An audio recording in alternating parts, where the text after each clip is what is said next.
Legislação em áudio, letra da lei. Direito processual civil. Com as alterações vigentes até a publicação do edital, texto atualizado até fevereiro de 2020. Parte 01. Este áudio é parte integrante da apostila do Antônio do Tribunal para o concurso de escrevente do Tribunal de Justiça de São Paulo. Capítulo 2. Dos impedimentos e da suspeição. Artigo 144.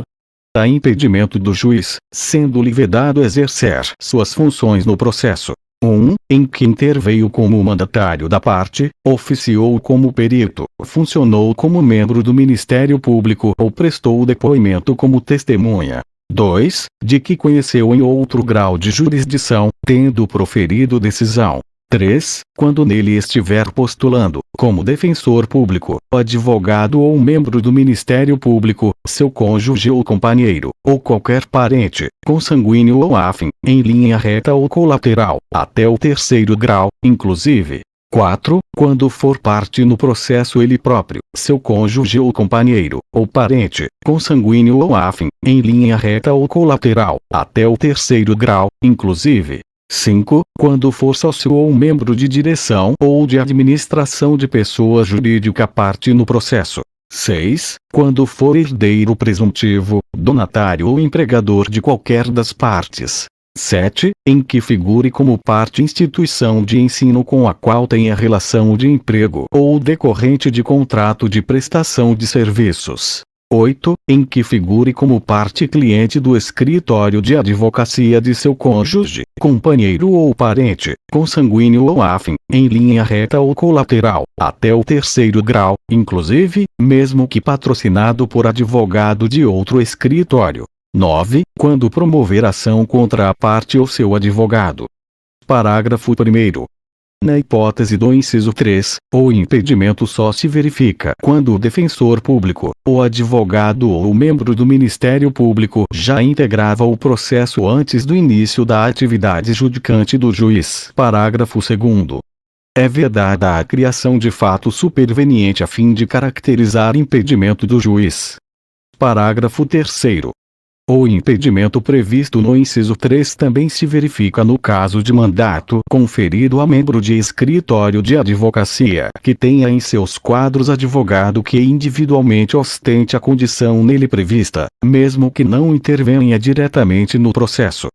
Artigo 145. A suspeição do juiz. 1. Amigo íntimo ou inimigo de qualquer das partes ou de seus advogados. 2. Que receber presentes de pessoas que tiverem interesse na causa antes ou depois de iniciado o processo, que aconselhar alguma das partes acerca do objeto da causa ou que subministrar meios para atender às despesas do litígio. 3. Quando qualquer das partes for sua credora ou devedora, de seu cônjuge ou companheiro ou de parentes destes, em linha reta até o terceiro grau, inclusive. 4. Interessado no julgamento do processo em favor de qualquer das partes. Parágrafo 1º. Poderá o juiz declarar-se suspeito por motivo de foro íntimo, sem necessidade de declarar suas razões. Parágrafo 2º. Será ilegítima a alegação de suspeição quando 1. Houver sido provocada por quem a alega. 2. A parte que a alega houver praticado ato que signifique manifesta aceitação do arguido. Artigo 146. No prazo de 15 dias, a contar do conhecimento do fato, a parte alegará o impedimento ou a suspeição, em petição específica dirigida ao juiz do processo, na qual indicará o fundamento da recusa, podendo instruí-la com documentos em que se fundará a alegação e com rol de testemunhas. Parágrafo 1º. Se reconhecer o impedimento ou a suspeição ao receber a petição, o juiz ordenará imediatamente a remessa dos autos a seu substituto legal, caso contrário, determinará a autuação em apartado da petição e, no prazo de 15 dias, apresentará suas razões, acompanhadas de documentos e de rol de testemunhas, se houver, ordenando a remessa do incidente ao tribunal. Parágrafo 2º. Distribuído o incidente, o relator deverá declarar os seus efeitos, sendo que, se o incidente for recebido, Sem efeito suspensivo, o processo voltará a correr. 2. Com efeito suspensivo, o processo permanecerá suspenso até o julgamento do incidente. Parágrafo 3º. Enquanto não for declarado o efeito em que é recebido o incidente ou quando este for recebido com efeito suspensivo, a tutela de urgência será requerida ao substituto legal. Parágrafo 4º. Verificando que a alegação de impedimento ou de suspeição é improcedente, o tribunal rejeitá-la-á. Parágrafo 5º. Acolhida a alegação, tratando-se de impedimento ou de manifesta suspeição, o tribunal condenará o juiz nas custas e remeterá os autos ao seu substituto legal, podendo o juiz recorrer da decisão. Parágrafo 6º. Reconhecido o impedimento ou a suspeição, o tribunal fixará o momento a partir do qual o juiz não poderia ter atuado. Parágrafo 7º. O tribunal decretará a nulidade dos atos do juiz, se praticados quando já presente o motivo de impedimento ou de suspeição. Artigo 147. Quando dois ou mais juízes forem parentes, consanguíneos ou afins, em linha reta ou colateral, até o 3º grau, inclusive, o primeiro que conhecer do processo impede que o outro nele atue, caso em que o segundo se excusará, remetendo os autos ao seu substituto legal. Artigo 148. Aplicam-se os motivos de impedimento e de suspeição. Ao membro do Ministério Público. 2. Aos auxiliares da Justiça. 3. Aos demais sujeitos imparciais do processo. Parágrafo 1º. A parte interessada deverá arguir o impedimento ou a suspeição, em petição fundamentada e devidamente instruída, na primeira oportunidade em que lhe couber falar nos autos. Parágrafo 2º.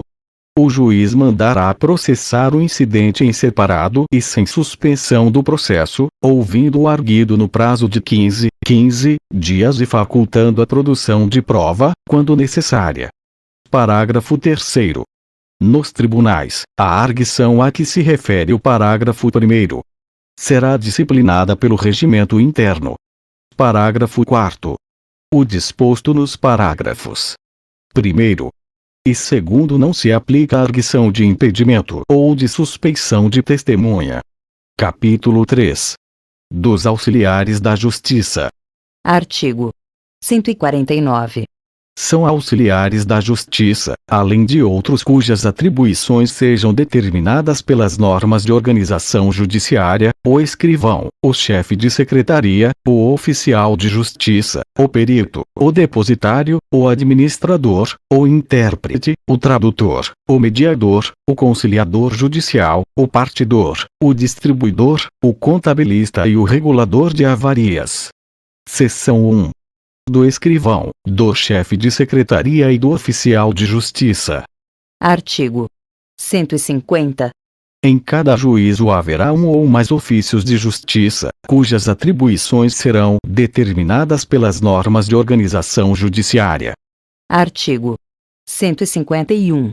Em cada comarca, seção ou subseção judiciária haverá, no mínimo, tantos oficiais de justiça quanto sejam os juízos. Artigo 152.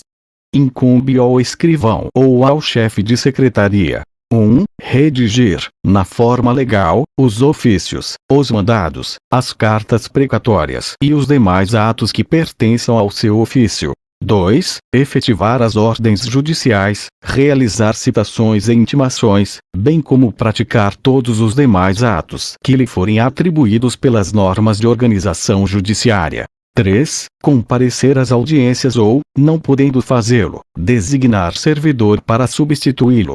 4. Manter sob sua guarda e responsabilidade os autos, não permitindo que saiam do cartório, exceto a. Quando tenha de seguir a conclusão do juiz. b. Com vista a procurador, a defensoria pública, ao Ministério Público ou à Fazenda Pública. c. Quando devam ser remetidos ao contabilista ou ao partidor. d. Quando forem remetidos a outro juízo em razão da modificação da competência. 5. Fornecer certidão de qualquer ato ou termo do processo, independentemente de despacho, observadas as disposições referentes ao segredo de justiça. 6. Praticar, de ofício, os atos meramente ordinatórios. Parágrafo 1º. O juiz titular editará ato a fim de regulamentar a atribuição prevista no inciso 6. Parágrafo 2º. No impedimento do escrivão ou chefe de secretaria, o juiz convocará substituto e, não havendo, nomeará pessoa idônea para o ato. Artigo 153. O escrivão ou o chefe de secretaria atenderá, preferencialmente, à ordem cronológica de recebimento para a publicação e efetivação dos pronunciamentos judiciais. Parágrafo 1º. A lista de processos recebidos deverá ser disponibilizada, de forma permanente, para consulta pública. Parágrafo 2º. Estão excluídos da regra do caput: 1. Os atos urgentes, assim reconhecidos pelo juiz no pronunciamento judicial a ser efetivado. 2. As preferências legais. Parágrafo 3º. Após a elaboração de lista própria, respeitar-se-ão a ordem cronológica de recebimento entre os atos urgentes e as preferências legais. Parágrafo 4º. A parte que se considerar preterida na ordem cronológica poderá reclamar, nos próprios autos, ao juiz do processo, que requisitará informações ao servidor, a serem prestadas no prazo de 2 dias. Parágrafo 5º. Constatada a preterição, o juiz determinará o imediato cumprimento do ato e a instauração de processo administrativo disciplinar contra o servidor. Artigo 154. Incumbe ao oficial de justiça: 1. Fazer pessoalmente citações, prisões, penhoras, arrestos e demais diligências próprias do seu ofício, sempre que possível na presença de 2 testemunhas, certificando no mandado o ocorrido, com menção ao lugar, ao dia e à hora. 2. Executar as ordens do juiz a que estiver subordinado. 3. Entregar o mandado em cartório após seu cumprimento. 4. Auxiliar o juiz na manutenção da ordem. 5. Efetuar avaliações, quando for o caso. 6. Certificar, em mandado, proposta de autocomposição apresentada por qualquer das partes, na ocasião de realização de ato de comunicação que lhe couber. Parágrafo único. Certificada a proposta de autocomposição prevista no inciso 6, o juiz ordenará a intimação da parte contrária para manifestar-se, no prazo de 5 dias, sem prejuízo do andamento regular do processo, entendendo-se o silêncio como recusa. Artigo 155. O escrivão, o chefe de secretaria e o oficial de justiça são responsáveis, civil e regressivamente, quando 1. Sem justo motivo, se recusarem a cumprir no prazo os atos impostos pela lei ou pelo juiz a que estão subordinados. 2. Praticarem ato nulo com dolo ou culpa. Livro 4. Dos atos processuais. Título 1. Da forma, do tempo e do lugar dos atos processuais. Capítulo 1. Da forma dos atos processuais. Seção 1. Dos atos em geral. Artigo 188. Os atos e os termos processuais independem de forma determinada, salvo quando a lei expressamente a exigir, considerando-se válidos os que, realizados de outro modo, lhe preencham a finalidade essencial. Artigo 189. Os atos processuais são públicos, todavia tramitam em segredo de justiça os processos. 1. Em que o exija um interesse público ou social. 2. Que versem sobre casamento, separação de corpos, divórcio, separação, união estável, filiação, alimentos e guarda de crianças e adolescentes. 3. Em que constem dados protegidos pelo direito constitucional à intimidade. 4. Que versem sobre arbitragem, inclusive sobre cumprimento de carta arbitral, desde que a confidencialidade estipulada na arbitragem seja comprovada perante o juízo. Parágrafo 1º. O direito de consultar os autos de processo que tramite em segredo de justiça e de pedir certidões de seus atos é restrito às partes e aos seus procuradores. Parágrafo 2º. O terceiro que demonstrar interesse jurídico pode requerer ao juiz certidão do dispositivo da sentença, bem como de inventário e de partilha resultantes de divórcio ou separação. Artigo 190. Versando processo sobre direitos que admitam autocomposição, é lícito às partes plenamente capazes estipular mudanças no procedimento para ajustá-lo às especificidades da causa e convencionar sobre os seus ônus, poderes, faculdades e deveres processuais, antes ou durante o processo. Parágrafo único. De ofício ou a requerimento, o juiz controlará a validade das convenções previstas neste artigo, recusando-lhes aplicação somente nos casos de nulidade ou de inserção abusiva em contrato de adesão ou em que alguma parte se encontre em manifesta situação de vulnerabilidade. Artigo 191. De comum acordo, o juiz e as partes podem fixar calendário para a prática dos atos processuais, quando for o caso. Parágrafo 1º. O calendário vincula as partes e o juiz, e os prazos nele previstos somente serão modificados em casos excepcionais, devidamente justificados. Parágrafo 2º. Dispensa-se a intimação das partes para a prática de ato processual ou a realização de audiência cujas datas tiverem sido designadas no calendário. Artigo 192. Em todos os atos e termos do processo é obrigatório o uso da língua portuguesa. Parágrafo único. O documento redigido em língua estrangeira somente poderá ser juntado aos autos quando acompanhado de versão para a língua portuguesa tramitada por via diplomática ou pela autoridade central, ou firmada por tradutor juramentado. Seção 2. Da prática eletrônica de atos processuais. Artigo 193. Os atos processuais podem ser total ou parcialmente digitais, de forma a permitir que sejam produzidos, comunicados, armazenados e validados por meio eletrônico, na forma da lei. Parágrafo único. O disposto nesta seção aplica-se, no que for cabível, à prática de atos notariais e de registro. Artigo 194. Os sistemas de automação processual respeitarão a publicidade dos atos, o acesso e a participação das partes e de seus procuradores, inclusive nas audiências e sessões de julgamento, observadas as garantias da disponibilidade, independência da plataforma computacional, acessibilidade e interoperabilidade dos sistemas, serviços, dados e informações que o Poder Judiciário administre no exercício de suas funções. Artigo 195. O registro de ato processual eletrônico deverá ser feito em padrões abertos, que atenderão aos requisitos de autenticidade, integridade, temporalidade, não repúdio, conservação e, nos casos que tramitem em segredo de justiça, confidencialidade, observada a infraestrutura de chaves públicas unificada nacionalmente, nos termos da lei. Artigo 196. Compete ao Conselho Nacional de Justiça e, supletivamente, aos tribunais, regulamentar a prática e a comunicação oficial de atos processuais por meio eletrônico e velar pela compatibilidade dos sistemas, disciplinando a incorporação progressiva de novos avanços tecnológicos e editando, para esse fim, os atos que forem necessários, respeitadas as normas fundamentais deste Código. Artigo 197. Os tribunais divulgarão as informações constantes de seu sistema de automação em página própria na rede mundial de computadores, gozando a divulgação de presunção de veracidade e confiabilidade.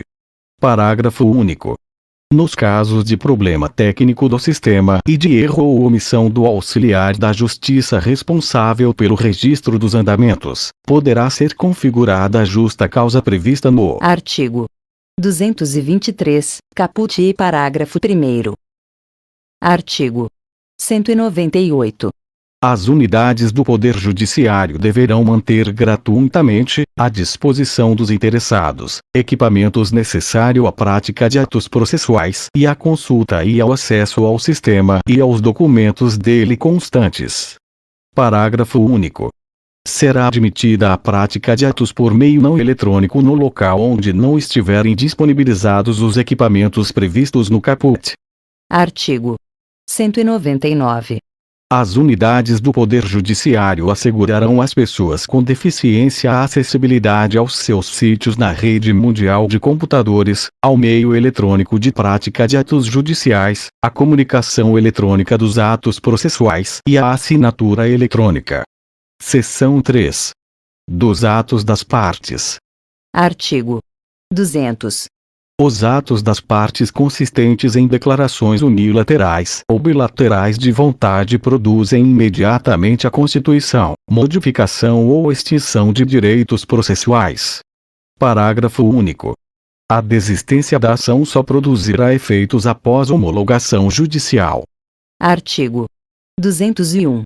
As partes poderão exigir recibo de petições, arrazoados, papéis e documentos que entregarem em cartório. Artigo 202. É vedado lançar nos autos cotas marginais ou interlineares, as quais o juiz mandará arriscar, impondo a quem as escrever multa correspondente à metade do salário mínimo. Seção 4. Dos pronunciamentos do juiz. Artigo 203. Os pronunciamentos do juiz consistirão em sentenças, decisões interlocutórias e despachos. Parágrafo 1º. Ressalvadas as disposições expressas dos procedimentos especiais, sentença é o pronunciamento por meio do qual o juiz, com fundamento nos artigos 485 e 487, põe fim à fase cognitiva do procedimento comum, bem como extingue a execução. Parágrafo 2º. Decisão interlocutória é todo pronunciamento judicial de natureza decisória que não se enquadre no parágrafo 1º. Parágrafo 3º. São despachos todos os demais pronunciamentos do juiz praticados no processo, de ofício ou a requerimento da parte. Parágrafo 4º. Os atos meramente ordinatórios, como a juntada e a vista obrigatória, independem de despacho, devendo ser praticados de ofício pelos servidores revistos pelo juiz quando necessário. Artigo 204. Acordão é um julgamento colegiado proferido pelos tribunais. Artigo 205. Os despachos, as decisões, as sentenças e os acordãos serão redigidos, datados e assinados pelos juízes. Parágrafo 1º. Quando os pronunciamentos previstos no caput forem proferidos oralmente, o servidor os documentará, submetendo-os aos juízes para revisão e assinatura. Parágrafo 2º. A assinatura dos juízes, em todos os graus de jurisdição, pode ser feita eletronicamente, na forma da lei. Parágrafo 3º. Os despachos, as decisões interlocutórias, o dispositivo das sentenças e a ementa dos acordãos serão publicados no Diário de Justiça eletrônico. Seção 5. Dos atos do escrivão ou do chefe de secretaria. Artigo 206. Ao receber a petição inicial de processo, o escrivão ou o chefe de secretaria autuará, mencionando o juízo, a natureza do processo, o número de seu registro, os nomes das partes e a data de seu início, e procederá do mesmo modo em relação aos volumes em formação. Artigo 207. O escrivão ou o chefe de secretaria numerará e rubricará todas as folhas dos autos. Parágrafo único. À parte, ao procurador, ao membro do Ministério Público, ao defensor público e aos auxiliares da Justiça é facultado rubricar as folhas correspondentes aos atos em que intervierem. Artigo 208. Os termos de juntada, vista, conclusão e outros semelhantes constarão de notas datadas e rubricadas pelo escrivão ou pelo chefe de secretaria. Artigo 209. Os atos e os termos do processo serão assinados pelas pessoas que neles intervierem. Todavia, quando essas não puderem ou não quiserem firmá-los, o escrivão ou o chefe de secretaria certificará a ocorrência. Parágrafo 1º.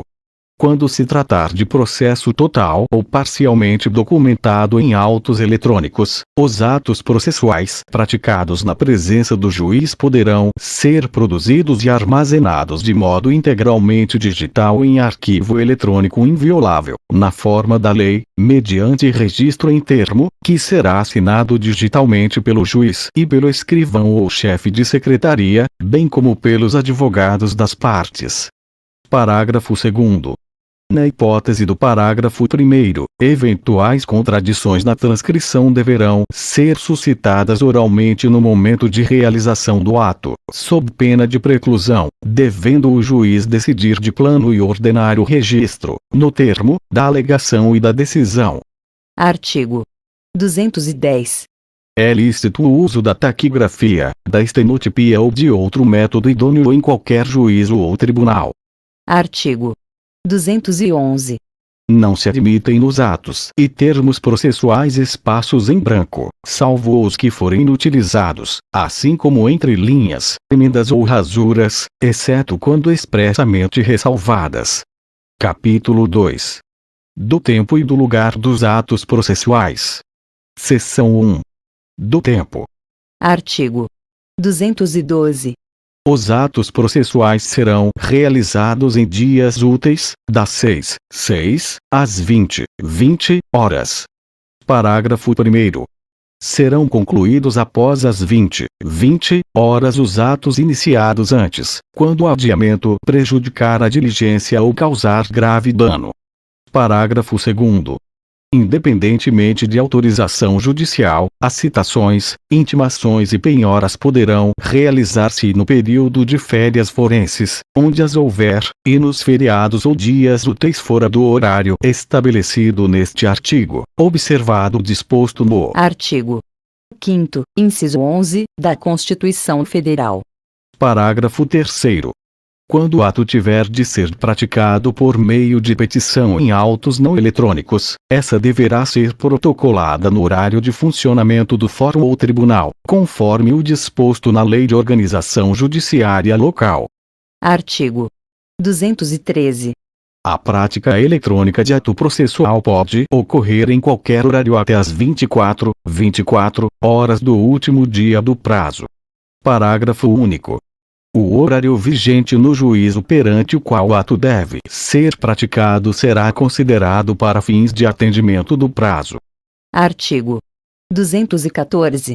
Durante as férias forenses e nos feriados, não se praticarão atos processuais, excetuando-se: 1. Os atos previstos no Artigo 212, parágrafo 2º. 2. A tutela de urgência. Artigo 215. Processam-se durante as férias forenses, onde as houver, e não se suspendem pela superveniência delas: 1. Os procedimentos de jurisdição voluntária e os necessários à conservação de direitos, quando puderem ser prejudicados pelo adiamento. 2. A ação de alimentos e os processos de nomeação ou remoção de tutor e curador. 3. Os processos que a lei determinar.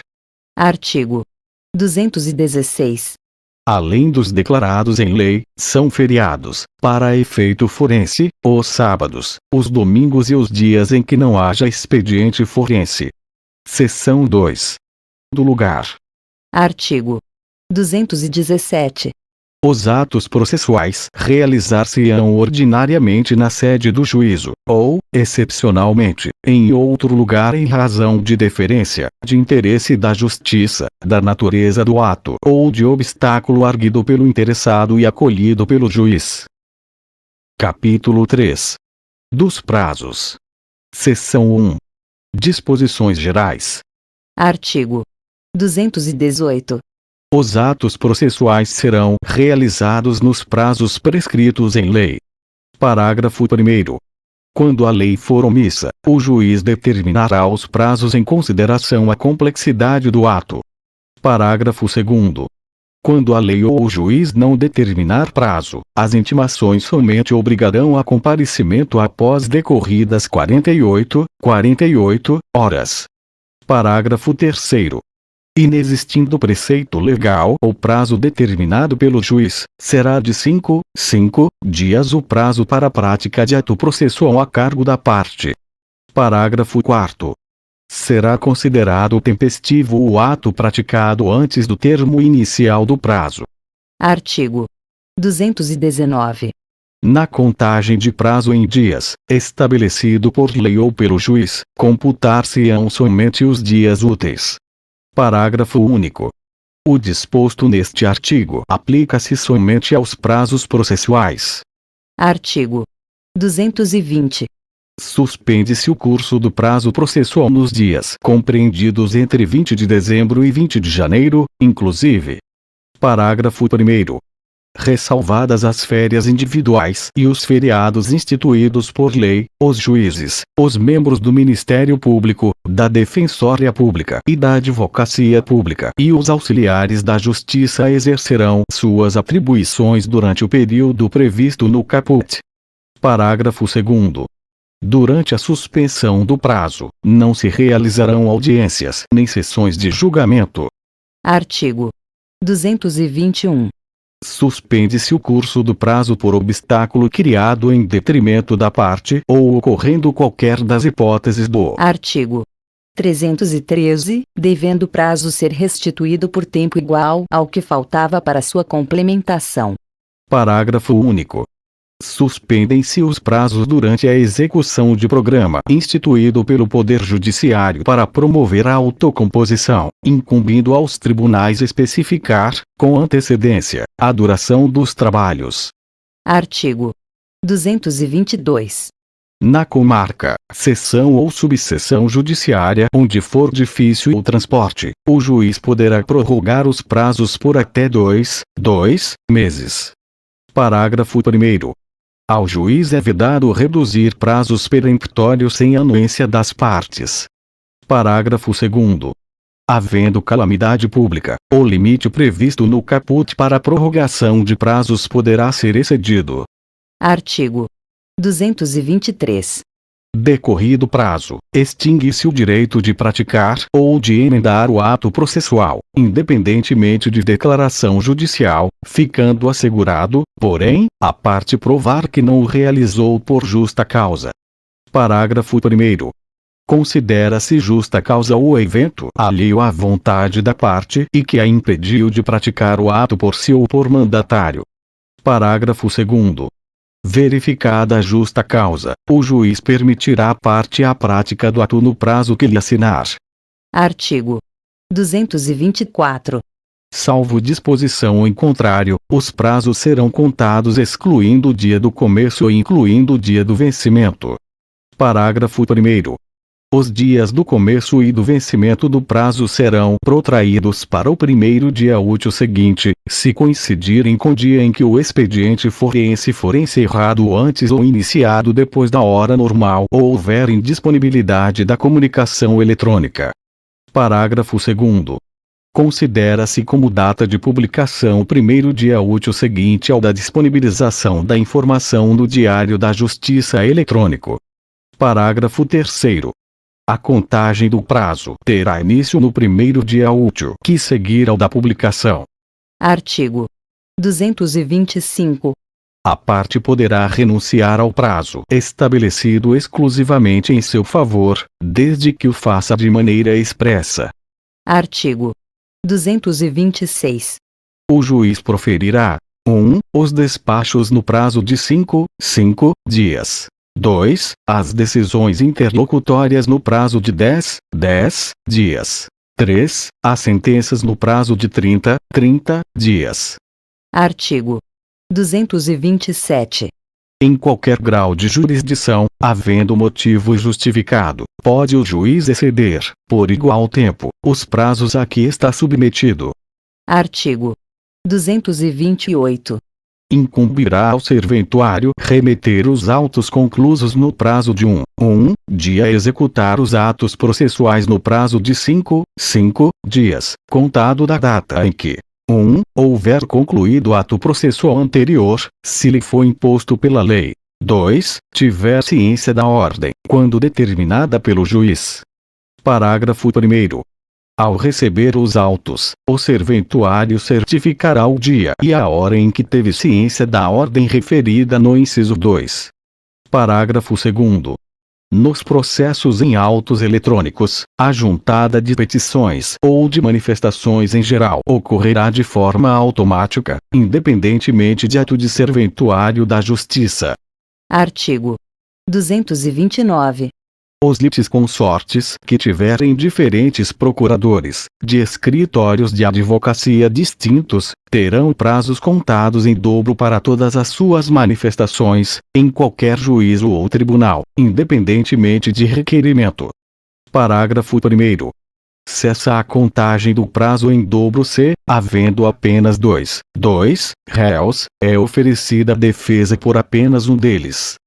Parágrafo 2º. Não se aplica o disposto no caput aos processos em autos eletrônicos. Artigo 230. O prazo para a parte, o procurador, a advocacia pública, a defensoria pública e o Ministério Público será contado da citação, da intimação ou da notificação. Artigo 231. Salvo disposição em sentido diverso, considera-se dia do começo do prazo. 1. A data de juntada aos autos do aviso de recebimento, quando a citação ou a intimação for pelo correio. 2. A data de juntada aos autos do mandado cumprido, quando a citação ou a intimação for por oficial de justiça. 3. A data de ocorrência da citação ou da intimação, quando ela se der por ato do escrivão ou do chefe de secretaria. 4. O dia útil seguinte ao fim da dilação assinada pelo juiz, quando a citação ou a intimação for por edital. 5. O dia útil seguinte à consulta ao teor da citação ou da intimação ou ao término do prazo para que a consulta se dê, quando a citação ou a intimação for eletrônica. 6. A data de juntada do comunicado de que trata o Artigo 232 ou, não havendo esse, a data de juntada da carta aos autos de origem devidamente cumprida, quando a citação ou a intimação se realizar em cumprimento de carta. 7. A data de publicação, quando a intimação se der pelo Diário da Justiça, impresso ou eletrônico. 8. O dia da carga, quando a intimação se der por meio da retirada dos autos, em carga, do cartório ou da secretaria. Parágrafo 1º. Quando houver mais de um réu, o dia do começo do prazo para contestar corresponderá à última das datas a que se referem os incisos 1 a 6 do caput. Parágrafo 2º. Havendo mais de um intimado, o prazo para cada um é contado individualmente. Parágrafo 3º. Quando o ato tiver de ser praticado diretamente pela parte ou por quem, de qualquer forma, participe do processo, sem a intermediação de representante judicial, o dia do começo do prazo para cumprimento da determinação judicial corresponderá à data em que se der a comunicação. Parágrafo 4º. Aplica-se o disposto no inciso 2 do caput à citação com hora certa. Artigo 232. Nos atos de comunicação por carta precatória, rogatória ou de ordem, a realização da citação ou da intimação será imediatamente informada, por meio eletrônico, pelo juiz deprecado ao juiz deprecante. Seção 2. Da verificação dos prazos e das penalidades. Artigo 233. Incumbe ao juiz verificar se o serventuário excedeu, sem motivo legítimo, os prazos estabelecidos em lei. Parágrafo 1º. Constatada a falta, o juiz ordenará a instauração de processo administrativo, na forma da lei. Parágrafo 2º. Qualquer das partes, o Ministério Público ou a Defensoria Pública poderá representar ao juiz contra o serventuário que injustificadamente exceder os prazos previstos em lei. Artigo 234. Os advogados públicos ou privados, o defensor público e o membro do Ministério Público devem restituir os autos no prazo do ato a ser praticado. Parágrafo 1º. É lícito a qualquer interessado exigir os autos do advogado que exceder prazo legal. Parágrafo 2º. Se, intimado, o advogado não devolver os autos no prazo de 3 dias, perderá o direito à vista fora de cartório e incorrerá em multa correspondente à metade do salário mínimo. Parágrafo 3º. Verificada a falta, o juiz comunicará o fato à seção local da Ordem dos Advogados do Brasil para procedimento disciplinar imposição de multa. Parágrafo 4º. Se a situação envolver membro do Ministério Público, da Defensoria Pública ou da Advocacia Pública, a multa, se for o caso, será aplicada ao agente público responsável pelo ato. Parágrafo 5º. Verificada a falta, o juiz comunicará o fato ao órgão competente responsável pela instauração de procedimento disciplinar contra o membro que atuou no feito. Artigo 235. Qualquer parte, do Ministério Público ou a Defensoria Pública poderá representar ao corregedor do Tribunal ou ao Conselho Nacional de Justiça contra juiz ou relator que injustificadamente exceder os prazos previstos em lei, regulamento ou regimento interno. Parágrafo 1º. Distribuída a representação ao órgão competente e ouvido previamente o juiz, não sendo caso de arquivamento liminar, será instaurado o procedimento para a apuração da responsabilidade, com intimação do representado por meio eletrônico para, querendo, apresentar justificativa no prazo de 15 dias. Parágrafo 2º. Sem prejuízo das sanções administrativas cabíveis, em até 48 horas após a apresentação ou não da justificativa de que trata o parágrafo 1º, se for o caso, o corregedor do tribunal ou o relator no Conselho Nacional de Justiça determinará a intimação do representado por meio eletrônico para que, em 10 dias, pratique o ato. Parágrafo 3º. Mantida a inércia, os autos serão remetidos ao substituto legal do juiz ou do relator contra o qual se representou para decisão em 10 dias. Título 2.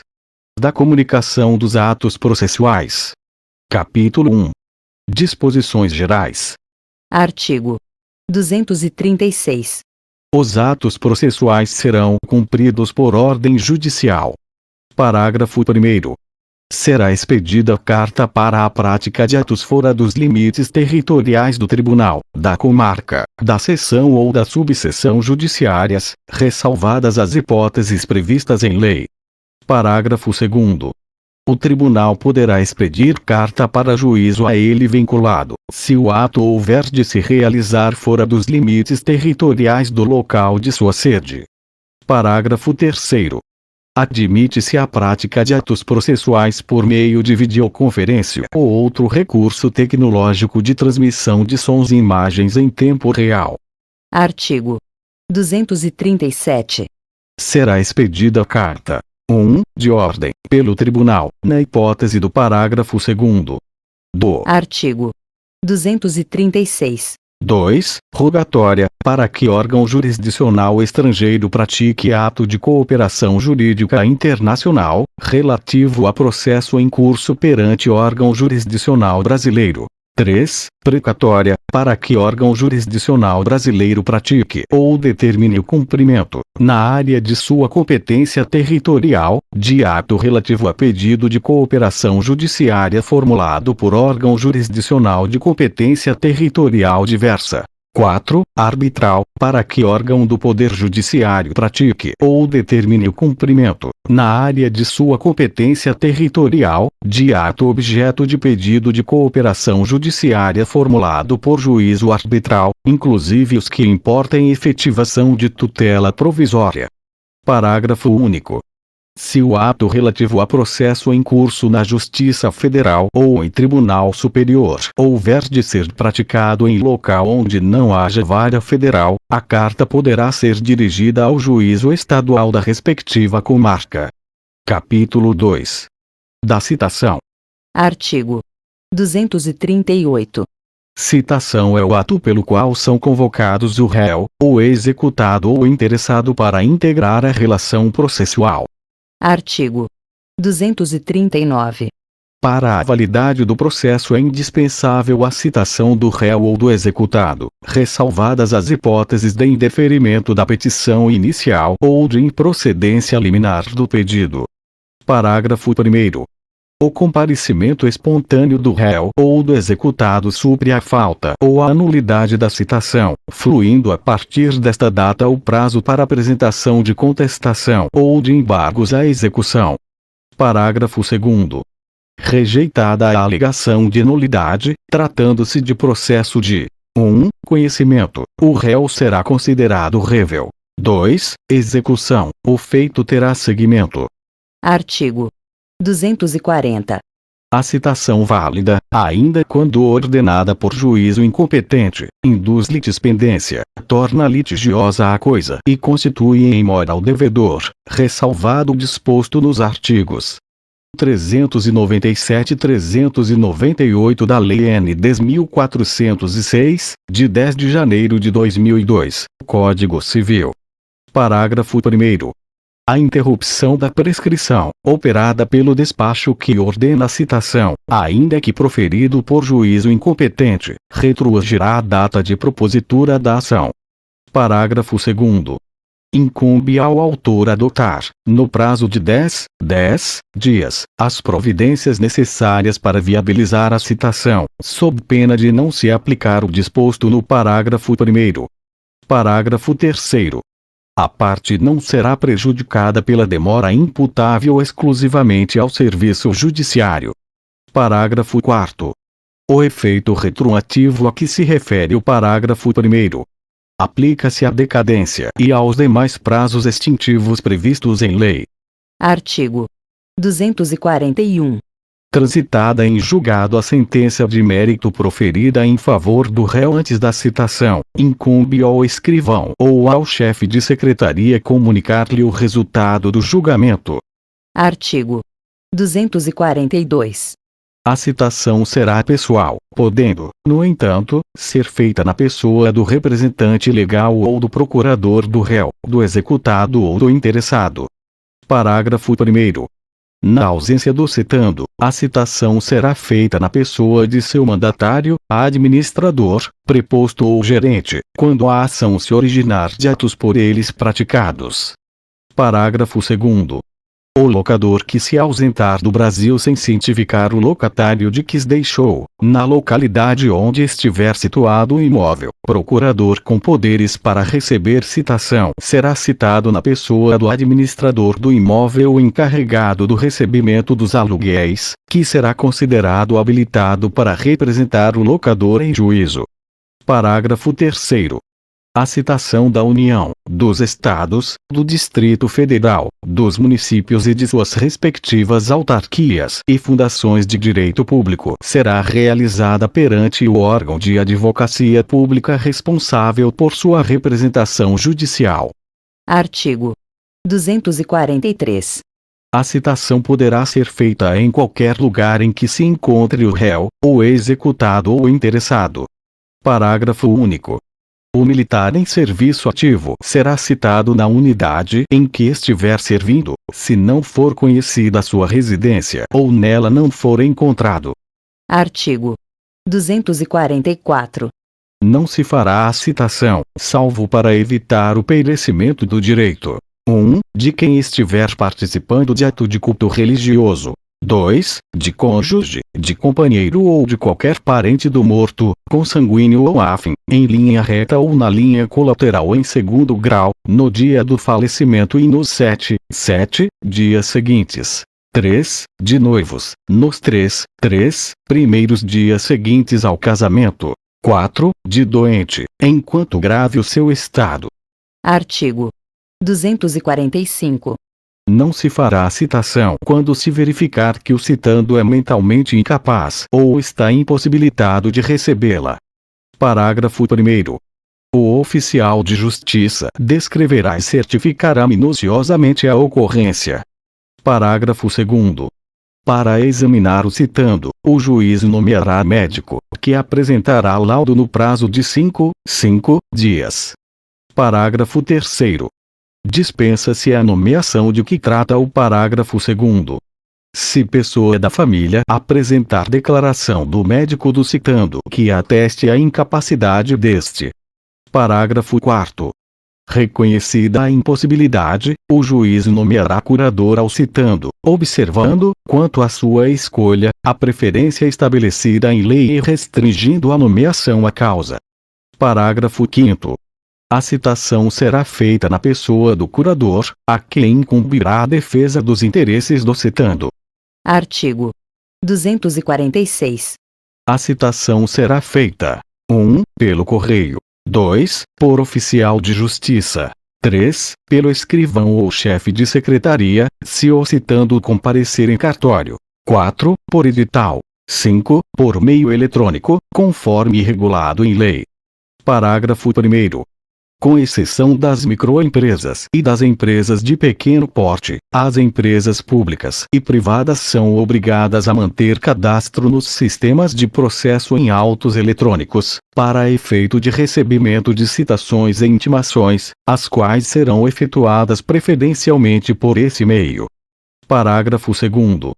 O disposto no parágrafo 1º aplica-se à União, aos Estados, ao Distrito Federal, aos municípios e às entidades da administração indireta. Parágrafo 3º. Na ação de uso capião de imóvel, os confinantes serão citados pessoalmente, exceto quando tiver por objeto unidade autônoma de prédio em condomínio, caso em que tal citação é dispensada. Artigo 247. A citação será feita pelo correio para qualquer comarca do país, exceto 1. Nas ações de Estado, observado o disposto no Artigo 695, parágrafo 3º. 2. Quando o citando for incapaz. 3. Quando o citando for pessoa de direito público. 4. Quando o citando residir em local não atendido pela entrega domiciliar de correspondência. 5. Quando o autor, justificadamente, a requerer de outra forma. Artigo 248. Deferida a citação pelo correio, o escrivão ou o chefe de secretaria remeterá ao citando cópias da petição inicial e do despacho do juiz e comunicará o prazo para a resposta, o endereço do juízo e o respectivo cartório. Parágrafo 1º. A carta será registrada para a entrega ao citando, exigindo-lhe o carteiro, ao fazer a entrega, que assine o recibo. Parágrafo 2º. Sendo citando pessoa jurídica, será válida a entrega do mandado à pessoa com poderes de gerência geral ou de administração ou, ainda, a funcionário responsável pelo recebimento de correspondências. Parágrafo 3º. Da carta de citação no processo de conhecimento constarão os requisitos do Artigo 250. Parágrafo 4º. Nos condomínios edilícios ou nos loteamentos com controle de acesso, será válida a entrega do mandado a funcionário da portaria responsável pelo recebimento de correspondência, que, entretanto, poderá recusar o recebimento, se declarar, por escrito, sob as penas da lei, que o destinatário da correspondência está ausente. Artigo 249. A citação será feita por meio de oficial de justiça nas hipóteses previstas neste Código ou em lei, ou quando frustrada a citação pelo correio. Artigo 250. O mandado que o oficial de justiça tiver de cumprir conterá: 1. Os nomes do autor e do citando e seus respectivos domicílios ou residências. 2. A finalidade da citação, com todas as especificações constantes da petição inicial, bem como a menção do prazo para contestar, sob pena de revelha, ou para embargar a execução. 3. A aplicação de sanção para o caso de descumprimento da ordem, se houver. 4. Se for o caso, a intimação do citando para comparecer, acompanhado de advogado ou de defensor público, à audiência de conciliação ou de mediação, com a menção do dia, da hora e do lugar do comparecimento. 5. A cópia da petição inicial, do despacho ou da decisão que deferir tutela provisória. 6. A assinatura do escrivão ou do chefe de secretaria e a declaração de que o subscreve por ordem do juiz. Artigo 251. Incumbe ao oficial de justiça procurar o citando e, onde o encontrar, citá-lo. 1. Lendo-lhe o mandado e entregando-lhe a contrafé. 2. Portando por fé se recebeu ou recusou a contrafé. 3. Obtendo a nota de ciente ou certificando que o citando não a pôs no mandado. Artigo 252. Quando, por duas vezes, o oficial de justiça houver procurado o citando em seu domicílio ou residência sem o encontrar, deverá, havendo suspeita de ocultação, intimar qualquer pessoa da família ou, em sua falta, qualquer vizinho de que, no dia útil imediato, voltará a fim de efetuar a citação, na hora que designar. Parágrafo único. Nos condomínios edilícios ou nos loteamentos com controle de acesso, será válida a intimação a que se refere o caput feita a funcionário da portaria responsável pelo recebimento de correspondência. Artigo 253. No dia e na hora designados, o oficial de justiça, independentemente de novo despacho, comparecerá ao domicílio ou à residência do citando a fim de realizar a diligência. Parágrafo 1º. Se o citando não estiver presente, o oficial de justiça procurará informar-se das razões da ausência, dando por feita a citação, ainda que o citando se tenha ocultado em outra comarca, seção ou subseção judiciárias. Parágrafo 2º. A citação com hora certa será efetivada mesmo que a pessoa da família ou vizinho que houver sido intimado esteja ausente, ou se, embora presente, a pessoa da família ou vizinho se recusar a receber o mandado. Parágrafo 3º. Da certidão da ocorrência, o oficial de justiça deixará contrafé com qualquer pessoa da família ou vizinho, conforme o caso, declarando-lhe o nome. Parágrafo 4º. O oficial de justiça fará constar do mandado a advertência de que será nomeado curador especial se houver revelia. Artigo 254. Feita a citação com hora certa, o escrivão ou chefe de secretaria enviará ao réu, executado ou interessado, no prazo de 10 dias, contado da data da juntada do mandado aos autos, carta, telegrama ou correspondência eletrônica, dando-lhe de tudo ciência. Artigo 255. Nas comarcas contíguas de fácil comunicação e nas que se situem na mesma região metropolitana, o oficial de justiça poderá efetuar, em qualquer delas, citações, intimações, notificações, penhoras e quaisquer outros atos executivos. Artigo 256. A citação por edital será feita: 1. Quando desconhecido ou incerto o citando. 2. Quando ignorado, incerto ou inacessível o lugar em que se encontrar o citando. 3. Nos casos expressos em lei. Parágrafo 1º. Considera-se inacessível, para efeito de citação por edital, o país que recusar o cumprimento de carta rogatória. Parágrafo 2º. No caso de ser inacessível o lugar em que se encontrar o réu, a notícia de sua citação será divulgada também pelo rádio, se na comarca houver emissora de radiodifusão. Parágrafo 3º. O réu será considerado em local ignorado ou incerto se infrutíferas as tentativas de sua localização, inclusive mediante requisição pelo juízo de informações sobre seu endereço nos cadastros de órgãos públicos ou de concessionárias de serviços públicos. Artigo 257. São requisitos da citação por edital: 1. A afirmação do autor ou a certidão do oficial informando a presença das circunstâncias autorizadoras. 2. A publicação do edital na rede mundial de computadores, no sítio do respectivo tribunal e na plataforma de editais do Conselho Nacional de Justiça, que deve ser certificada nos autos. 3. A determinação, pelo juiz, do prazo, que variará entre 20 e 60 dias, fluindo da data da publicação única ou, havendo mais de uma, da primeira. 4. A advertência de que será nomeado curador especial em caso de revelia. Parágrafo único. O juiz poderá determinar que a publicação do edital seja feita também em jornal local de ampla circulação ou por outros meios, considerando as peculiaridades da comarca, da seção ou da subseção judiciárias. Artigo 258. A parte que requerer a citação por edital, alegando dolosamente a ocorrência das circunstâncias autorizadoras para sua realização, incorrerá em multa de 5 vezes o salário mínimo. Parágrafo único.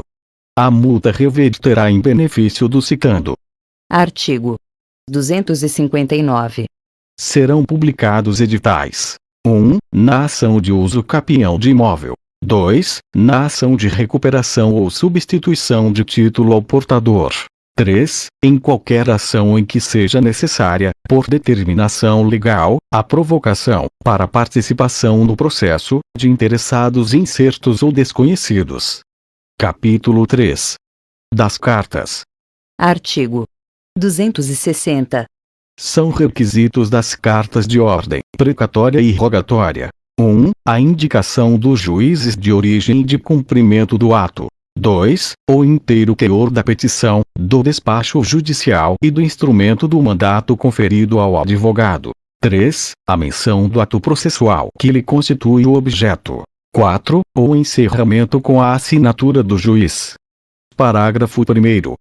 O juiz mandará trasladar para a carta quaisquer outras peças, bem como instruí-la com mapa, desenho ou gráfico, sempre que esses documentos devam ser examinados, na diligência, pelas partes, pelos peritos ou pelas testemunhas. Parágrafo 2º. Quando o objeto da carta for exame pericial sobre documento, este será remetido em original, ficando nos autos reprodução fotográfica. Parágrafo 3º. A carta arbitral atenderá, no que couber, aos requisitos a que se refere o caput e será instruída com a convenção de arbitragem e com as provas da nomeação do árbitro e de sua aceitação da função. Artigo 261. Em todas as cartas o juiz fixará o prazo para cumprimento, atendendo à facilidade das comunicações e à natureza da diligência. Parágrafo 1º. As partes deverão ser intimadas pelo juiz do ato de expedição da carta. Parágrafo 2º. Expedida a carta, as partes acompanharão o cumprimento da diligência perante o juízo destinatário, ao qual compete a prática dos atos de comunicação. Parágrafo 3º. A parte a quem interessar o cumprimento da diligência cooperará para que o prazo a que se refere o caput seja cumprido. Artigo 262. A carta tem caráter itinerante, podendo, antes ou depois de lhe ser ordenado cumprimento, ser encaminhada a juízo diverso do que dela consta, a fim de se praticar o ato. Parágrafo único. O encaminhamento da carta a outro juízo será imediatamente comunicado ao órgão expedidor, que intimará as partes. Artigo 263. As cartas deverão, preferencialmente, ser expedidas por meio eletrônico, caso em que a assinatura do juiz deverá ser eletrônica, na forma da lei. Artigo 264. A carta de ordem e a carta precatória por meio eletrônico, por telefone ou por telegrama conterão, em resumo substancial, os requisitos mencionados no Artigo 250, especialmente no que se refere à aferição da autenticidade. Artigo 265. O secretário do tribunal, o escrivão ou o chefe de secretaria do juízo deprecante transmitirá, por telefone, a carta de ordem ou a carta precatória ao juízo em que houver de se cumprir o ato, por intermédio do escrivão do primeiro ofício da primeira vara, se houver na comarca mais de um ofício ou de uma vara, observando-se, quanto aos requisitos, o disposto no Artigo 264. Parágrafo 1º. O escrivão ou o chefe de secretaria, no mesmo dia ou no dia útil imediato, telefonará ou enviará mensagem eletrônica ao secretário do tribunal, ao escrivão ou ao chefe de secretaria do juízo deprecante, lendo-lhe os termos da carta e solicitando-lhe que os confirme. Parágrafo 2º. Sendo confirmada, o escrivão ou o chefe de secretaria submeterá a carta a despacho. Artigo 266. Serão praticados de ofício os atos requisitados por meio eletrônico e de telegrama, devendo a parte depositar, contudo, na secretaria do tribunal ou no cartório do juízo deprecante, a importância correspondente às despesas que serão feitas no juízo em que houver de praticar-se o ato. Artigo 267. O juiz recusará cumprimento à carta precatória ou arbitral, devolvendo-a com decisão motivada quando 1. A carta não estiver revestida dos requisitos legais. 2. Faltar ao juiz competência em razão da matéria ou da hierarquia. 3. O juiz tiver dúvida acerca de sua autenticidade. Parágrafo único. No caso de incompetência em razão da matéria ou da hierarquia, o juiz deprecado, conforme o ato a ser praticado, poderá remeter a carta ao juiz ou ao tribunal competente. Artigo 268. Cumprida a carta, será devolvida ao juízo de origem no prazo de 10 dias, independentemente de traslado, pagas as custas pela parte. Capítulo 4. Das intimações. Artigo 269. Intimação é o ato pelo qual se dá ciência a alguém dos atos e dos termos do processo.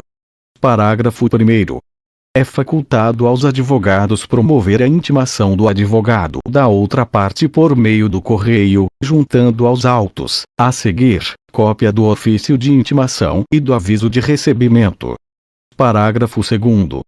O ofício de intimação deverá ser instruído com cópia do despacho, da decisão ou da sentença. Parágrafo 3º.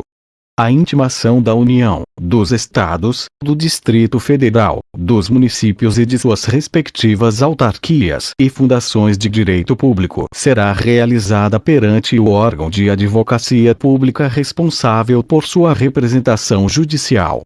Artigo 270. As intimações realizam-se, sempre que possível, por meio eletrônico, na forma da lei. Parágrafo único. Aplica-se ao Ministério Público, à Defensoria Pública e à Advocacia Pública o disposto no parágrafo 1º do Artigo 246. Artigo 271. O juiz determinará de ofício as intimações em processo pendentes, salvo disposição em contrário.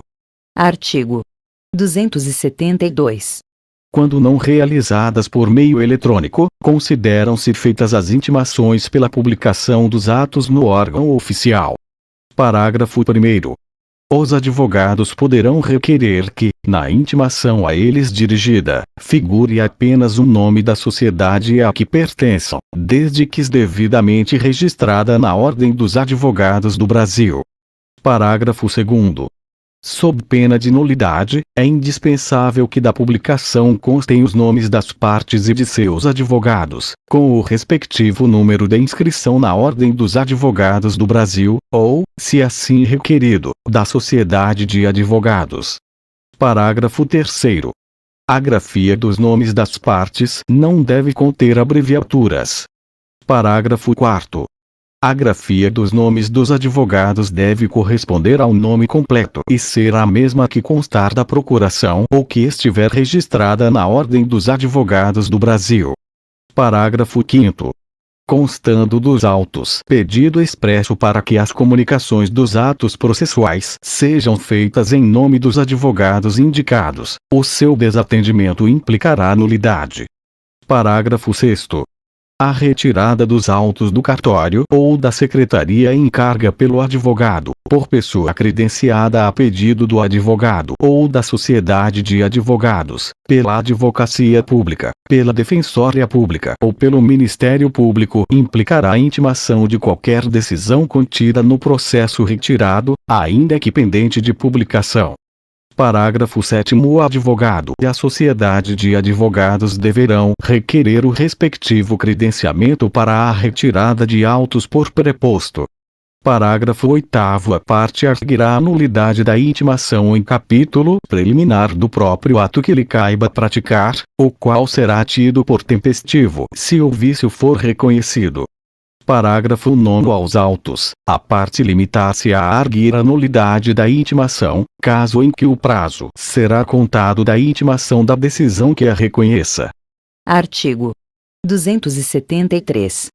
Se inviável a intimação por meio eletrônico e não houver na localidade publicação em órgão oficial, incumbirá ao escrivão ou chefe de secretaria, não sendo possível a prática imediata do ato diante da necessidade de acesso prévio, intimar de todos os atos do processo os advogados das partes. 1. Pessoalmente, se tiverem domicílio na sede do juízo. 2. Por carta registrada, com aviso de recebimento, quando forem domiciliados fora do juízo. Artigo 274. Não dispondo a lei de outro modo, as intimações serão feitas às partes, aos seus representantes legais, aos advogados e aos demais sujeitos do processo pelo correio ou, se presentes em cartório, diretamente pelo escrivão ou chefe de secretaria. Parágrafo único. Presumem-se válidas as intimações dirigidas ao endereço constante dos autos, ainda que não recebidas pessoalmente pelo interessado, se a modificação temporária ou definitiva não tiver sido devidamente comunicada ao juízo, fluindo os prazos a partir da juntada aos autos do comprovante de entrega da correspondência no primitivo endereço. Artigo 275. A intimação será feita por oficial de justiça quando frustrada a realização por meio eletrônico ou pelo correio. Parágrafo 1º. A certidão de intimação deve conter: 1. A indicação do lugar e a descrição da pessoa intimada, mencionando, quando possível, o número de seu documento de identidade e o órgão que o expediu. 2. A declaração de entrega da contrafé. 3. A nota de ciente ou a certidão de que o interessado não a pôs no mandado. Parágrafo 2º. Caso necessário, a intimação poderá ser efetuada com hora certa ou por edital. Que tiverem diferentes procuradores, de escritórios de advocacia distintos, terão prazos contados em dobro para todas as suas manifestações, em qualquer juízo ou tribunal, independentemente de requerimento. Continua na segunda parte com livro 5 da tutela provisória.